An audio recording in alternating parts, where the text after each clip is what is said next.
Hi, welcome back to Writing Sweet Romance. We are on our third plotting outline. So let's go ahead and take a look at that. As you can see, it is from Romancing the Beat by Gwen Hayes. And then this is the book that goes along with it. Excuse me. So you might want to take a look at that as well. So for this outline, the example that I've used, the movie, is You've Got Mail, which I think you all may know Tom Hanks and, oh goodness sakes, right, Meg Ryan. Of course, Meg Ryan, Tom Hanks, they've been in everything. Joe versus the Volcano, that's one of my personal favorites. But back to this one. So, first, I'm going to note that some readers would probably see this as cheating because they do start in relationships, other relationships, but you can tell that those relationships are not right for that person. So, as much as it isn't a sweet romance, it is a sweet romance because there's no sex in it and it's very based on the characters and their growth. So, keep that in mind, but the romance is still sweet and applicable. So we have Kathleen Kelly and Joe Fox. Remember, we talked about them earlier. In beat one, we introduce the hero or the heroine and introduce them in a way that makes the character compelling. So Kathleen's lying in bed talking to her boyfriend about how computers are the downfall of civilization. But as soon as he leaves, she jumps up and she tracks him through the windows, boom, to make sure that he's gone. And she doesn't want him to know that she's exchanging emails excuse me, with a man she's never met. So then we show your character's slice of life, but throw a hitch in it. She goes to her computer and the dial-up sounds. You've got mail. Do you guys remember that? I think I only used AOL like twice. So anyway, you've got mail. You can feel the anticipation. She's like giddy. So then we give or introduce your character's external goal. She reads the latest email from her anonymous friend, NY152, and she is giddy to start her day. She wants to continue this online conversation as he just gets her. So, you know what? Her external goal is basically that she is not in the relationship that she wants to be in. At this moment, that's her external goal. So then we introduce or hint at what your character needs. She's living a repetitive existence, and maybe one that has been pushed onto her by her past. Her mother opened a bookstore, and then Kathleen eventually took it over. We find out that Fox Books, which is the other character's company, his superstore is coming in, and they're going to potentially put her out of business. Maybe she needs a new adventure. In beat two, we introduce the hero, or H2, in a way that makes the character compelling. We see him getting ready for his day. His girlfriend is overwhelming and she's insistent. She's like, I think he says that she makes caffeine nervous, or she makes coffee nervous, is what he says, I believe. And it's a very funny line. When she leaves, he goes to see what his secret friend on the internet has said. So he does the exact same thing that she does. They avoid discussing private details of their lives, so they don't know who each other are. She is Shop Girl by her name, and he's NY152, which is part of his address, but we don't know that quite yet. So then you show, according to Gwen's outline, you show your character's slice of life, but throw a hitch in it. Remember, like we did for Kathleen. So for Joe, he heads out for work as an executive who is readying a new flagship store for his family's discount bookstore operations. We see their paths almost crossing, but they never actually bump into each other, and it's kind of a tease for the watcher. So they use the same coffee shop, the same streets, and then we see it. Fox Books going in right around the corner from Kathleen's shop, and her shop's name is Around the Corner. So inside, he's distracted. Jo- Joe is not on his game that day. He says something about loving New York. In the spring, his foreman asks him if he and Patricia, his girlfriend, got engaged, and the way Joe reacts with a shiver and a hearty, no, no, no, no, we know there's trouble ahead. Patricia makes coffee anxious. That's what he says. They're polar opposites, which often that doesn't mean attraction. He decides to put up a big sign that the bookstore is coming. Kathleen's at her store, a longtime local landmark, shop around the corner. It's a children's bookstore. She's doubting her online relationship and discusses with an employee about what constitutes cheating. Ultimately, she dismisses it as nothing because she doesn't know who he is. Next, you give or introduce your character's external goal. His goal is to open the business, and it seems he has a business isn't personal mentality. He talks to his father and grandfather about the shop around the corner, Kathleen's store, and his grandfather relays something interesting, that he shared letters with the previous owner, Cecilia. But they're going to take all the small shops down, and they laugh about it. And it's kind of callous, but we know in the end he's going to come back around. So we introduce or hint at what your character needs. You can see his relationship is flawed. He doesn't want to attend the events that his girlfriend insists they go to. He'd rather stay at home with Wrigley, his dog. And I think that's actually Wrigley, because I think that it's after the ballpark, but I'm not positive. He desires to change, but he's not ready to go for it. He needs something to come into his life to make that change. Beat 3 is the meet cute. So this is the first time they're going to meet on the page. Make it memorable. This is the story they will share with their grandkids one day. I love that. So Kathleen's employees are scared that Fox Books is coming, but Kathleen believes she will survive. She's a survivor. This has been in her family for so many years. She ignores ominous words of, but they discount, from her employee. Her boyfriend is supportive, but she's uncertain about what she really wants to do in life. And is this all there is? She's questioning. And she shares these sentiments by email with NY152, which we know is Joe Fox. Joe takes his aunt and his brother, which are both young children because of second marriage relationships for his father and his grandfather. He takes them out for a day. We see how he has such a fun life when he's not around his girlfriend, and they stumble onto the shop around the corner bookstore, and it's story time for the kids. Kathleen reads a story and the kids laughed. He's charmed totally by her. He doesn't offer up his name because he knows it would change her opinion of him. After all, he's going to make her go out of business. I mean, he knows this from the beginning. Excuse me, sorry. I'm going to take a drink. So he distracts the kids after the youngest realizes that he can spell Fox, Fox, and almost outs them. And Kathleen and Joe do a little flirting. He calls her mother enchanting because that's what the grandfather had called her. And he looks at a picture that's behind the register, and she agrees with a melancholy look that just about breaks your heart because you know she wants this business to survive. So then we have beat 4 because that's her goal, is to have that business survive. That's all that we know right now. In beat 4, it's no way won. This is the argument that the heroine voices against falling in love. This sets up the romantic arc for the reader. The character basically says, either out loud or in internal dialogue, the reason that he or she will not fall in love. Not now, not ever, but especially not with H2, the character from the meet cute. Kathleen relays a memory that seems to take her back, but she also says that Fox Books can go to, and she spells it out, Hell, and he gets the heck out of there hearing that. She's smitten, but she also doesn't know who he is. Now he knows how she feels about him, and he's not going to do it. The superstore finally opens, and the effects on Shop Around the Corner are harsh and swift to their bottom line. She claims it's a novelty and the fascination will run off, but we'll see. So in B5, we have adhesion. This beat pushes you into the second act. It is the plot thrust.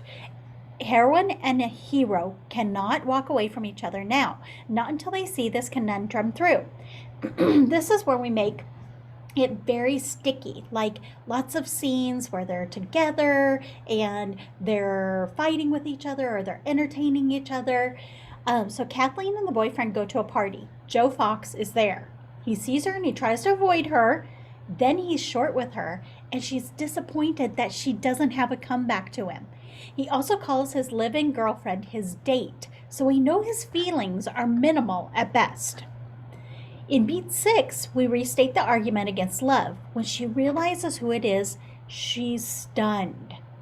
It's Joe Fox. She's convinced he was spying on her. Joe provokes her, calling her shop insignificant but full of its own virtue. Then we go on to beat 7, where we have an inkling of desire.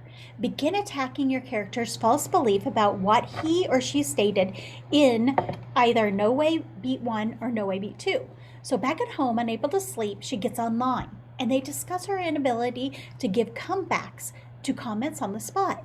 He says that it comes with regret, but she doesn't believe that. So it's a false belief. And she doesn't think that she'll fall for somebody other than her boyfriend. So then we have beat 8, deepening the desire. So the hero and heroine are starting to show each other glimpses of who they really are. She has a conversation with her bookkeeper, Bertie, about their financial woes. An author shows up and says that Kathleen's quirky boyfriend should write an article and she should fight Fox Books. He's offended by her quirky comment. The boyfriend is offended by the quirky comment, but she's worried now about Fox Books. It's a concern for her. She thought they could exist peacefully, but that may not be the case. And now her goal, it's on rocky waters. Relations are icy from this point on between Joe and Kathleen, but not Shop Girl and NY152. She asks his advice and he says, go to the mattresses, which is from The Godfather, meaning fight for what she believes in. It's not personal, it's business. He's focused on building his empire and she's going to save her shop. We can see how these two goals butt heads, right? She rallies the newspapers in the neighborhood. They have pickets and they have rallies, but it doesn't help. I mean, it fails miserably. She gives a TV interview where she twists some of his words to suit her purposes, and Joe gets even more angry. Her business is failing. So in beat 9, maybe this could work. What if they gave in to that temptation? So the hero and heroine begin to question their opinions of each other and the no way statements. Her business is failing and she can't figure out what to do. She turns to NY152. She asks to meet. He agrees, still not knowing who she is. Then we have the midpoint of love, which is actually phase 2 of falling in love. This is the false high. We show the hero and heroine getting everything they want, make their goals just within reach. So Joe brings his coworker Kevin along with him and makes him look in to see what she looks like. Kevin realizes who it is, tells Joe, and he's dismayed that shop girl could be Kathleen Kelly. He pretends to leave, but once the coworker is gone, he enters into the coffee shop cafe when Kevin is gone, pretending to bump into Kathleen. He still keeps his identity a secret, which is a little bit interesting.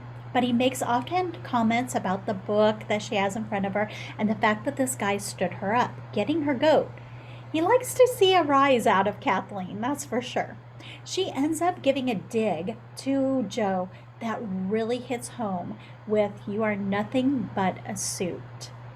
And you can tell that he doesn't want to be that. So then beat 11. Inkling of doubt. Go back to your no way beats and give them an inkling of doubt, custom made for their wholehearted selves. So Joe leaves, and at first he seems unwilling to continue their online exchanges. She wants to forgive him. He regrets how he treated her. She regrets how cruel she was to Joe. They return to emailing each other. Beat 12. Deepening doubt. The intimacy is continuing or may even appear to be growing, but the seed of doubt you planted in the last beat just poked up through the ground. Changes in their lives continue. Remember, Joe knows who Kathleen is, really, Shop Girl, but Shop Girl does not know that Joe is NY152. So in B13 we have, and these get combined in this movie, this is the retreat beat. The one where you leave subtext behind and let them actually say either in internal or external dialogue what they fear and how they're going to protect their hearts. So Joe's with his girlfriend and they're getting into the elevator when she tells him that he's kind of a jerk for making Kathleen go out of business. Inside the elevator, there's a mechanical problem and the elevator stops. The girlfriend freaks out. And when everyone starts saying what they'll do when they get out of the elevator, most are that they'll see people that they love. He starts to talk and his girlfriend interrupts him and she says, "I'll get my eyes lasered." So you can tell where she's at too in the relationship. We know that he's had enough and he knows he can't take any more, both of his narcissistic girlfriend and of how he's been behaving. So then we have beat 14, which is shields up, which is retreating from love. Whatever they foretold in their no way beats comes true. No way beat says, "I don't believe in love, will never love again, don't deserve love because." Shields up beat says, "I knew better than to believe in love again, think I deserve love because when I let my guard down, this." So Kathleen closes the store. She and her boyfriend admit that they aren't in love and part amicably. Joe leaves his girlfriend, and we see him on the boat that's moored in the bay outside of New York City. Wrigley's comforting him, but we can see his pensiveness building of what he will do next. He's making a plan, and we see this change in him. So B15, breakup. Always have your black moment be tied to the moment when your heroes choose to hold on to their fears, flaws, wounds, misconceptions, instead of opening their hearts completely. We've talked about this black moment thing, which I call it a dark moment. She calls it a black moment. I'm just going to clarify that. So Joe's with his father on the boat because his father's talking about moving onto another woman after his relationship implodes. Joe mentions wanting the one that fills his heart with joy. And his father scoffs at the notion, asking him if he's ever had that. And we can see a sparkle in Joe's eye of who he's thinking about. But he's wondering, how can I get her after what I've done to her? We have beat 16, Dark Night. It's the beat where heroes think they should feel better than they do about the stupid thing they just did, which is funny. Suddenly they're staring out of windows while montages of phase 2 play in their mind. So we know he has, I don't know what that means. We know he has to go with his gut. He has to get the girl back. She has to move on too. She needs to find something new to do and change her life.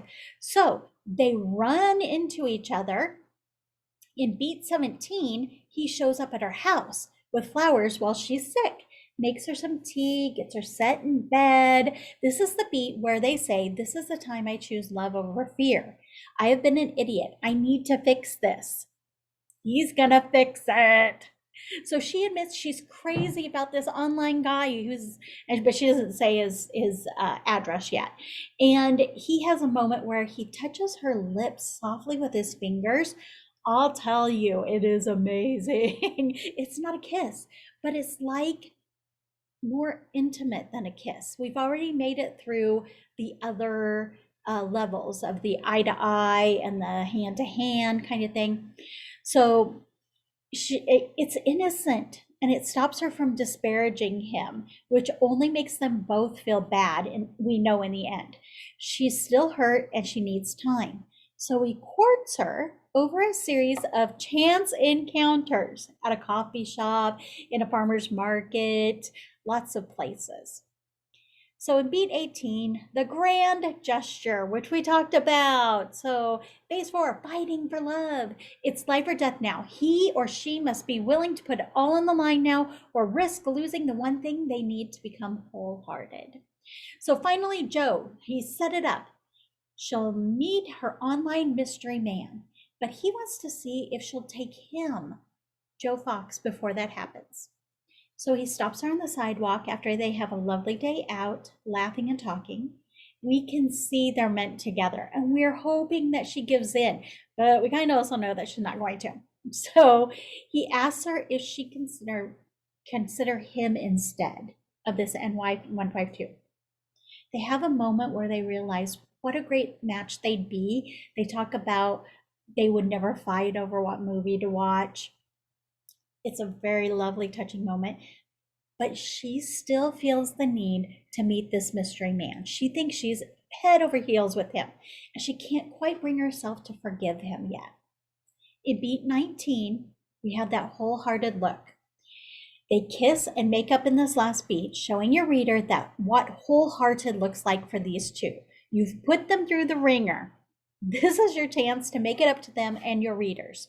So she gets ready, and we can see how excited she is to meet this mystery man by how anxious she is to get the part. She starts walking really fast, and then she calms herself down. She's there, and people are milling around. She hears a voice call out for Wrigley, Wrigley, the dog. And when she sees who it is, she can't believe it. I mean, she shakes her head. She doesn't say anything, but her eyes kind of narrow in. I mean, it's a fantastic show, certainly. And then she starts to cry. He comes up and hands her a handkerchief. Repetition of a moment earlier, I will note in there. There are lots of repetition moments in this movie that are fantastic. Andy says, "Don't cry, shop girl." And then she says back, "I wanted it to be you. I wanted it to be you so badly." Cementing what we know that they deserve and want each other. They kiss, and Wrigley the dog jumps on them, and they hug closely. In Beat 20 is the epilogue. It's up to you, a master at your craft, to manage a scene with little conflict that is still intriguing. The scene goes blank, and it types the end like a computer. This movie is one of my favorites of all time. And I'll tell you, it's mostly because of how we see their progression with them not knowing who the other person really is. And once he knows who she is, the fact that he goes all out to get her, it's amazing. It gives ATF, all the feels is what we call that. So go ahead and take a look at that. And hopefully that one will work for you too. I'm going to go on ahead and tell you that when you're outlining your story, you might want to take a look at this link that I have to the Hallmark Christmas holiday movies of 2020. It might give you some inspiration of what they consider to be a sweet romance, and you might also want to consider in your sweet romance. So I'll put that link into the workbook so you can have that. And then I've also provided an outline of a story that I have created for Sadie Ann. It's not written yet, so just keep that in mind. You can't find the actual book out there. Excuse me, but you can take a look at it. And thank you for respecting my copyright on this piece of work. As you'll see, sometimes when I outline, I don't quite, and actually I can share it with you. Let's go ahead and do that, because I mean, I'll show it to you and you can do what you think. I'll put it up at the top. All right, it's called Lilacs and Daydreams, which isn't that cute? Yeah. Okay, sharing.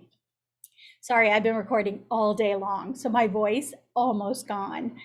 I'm so excited.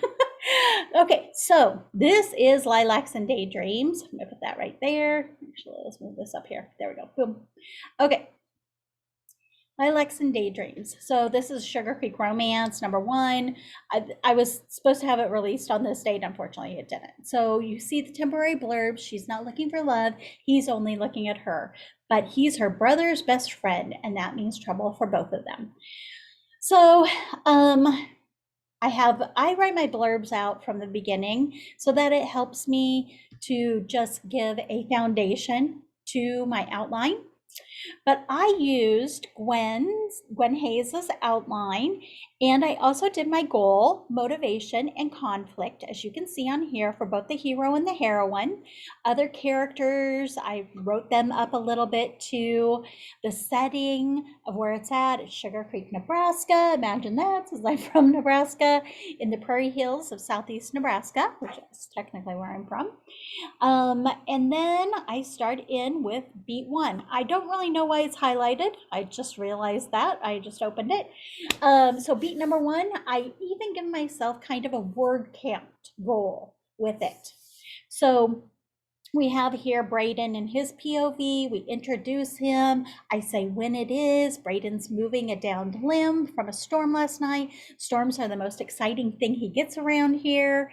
A gray sedan comes rolling in. It's too early for check-in because we know that this is a B&B, kind of a hotel-ish cabiny thing. He's curious, but there's always something to do on the ranch, so he likes to stay busy, probably to avoid the fact that it's failing. So we know it's failing. The cabin rentals on the grounds are starting to pick up with families and couples. His eye catches on the woman stepping out. We describe her. I remember that he's looking at her. His brother Landon comes out of the main ranch house to go to his day job at the fire station as the fire chief. It's been a slow spring, thankfully. He hates that his brothers have to have jobs. These cabins and ranch experience has to work. So there you go. That's my start. That's where I introduce him. And I like to introduce the hero first, just because I think that his viewing of the heroine is more powerful than hers of him. However, I've seen it done both ways, especially if you're doing dual POV. So I want you to take a look at it. You're welcome to, obviously. It's in the workbook right now. And so you can open it up and take a look at that. What else? Oh, up next. Yes, it's the great scene worksheet that I've created for you. So go ahead and come back for that, and I will see you in just a minute. Thanks.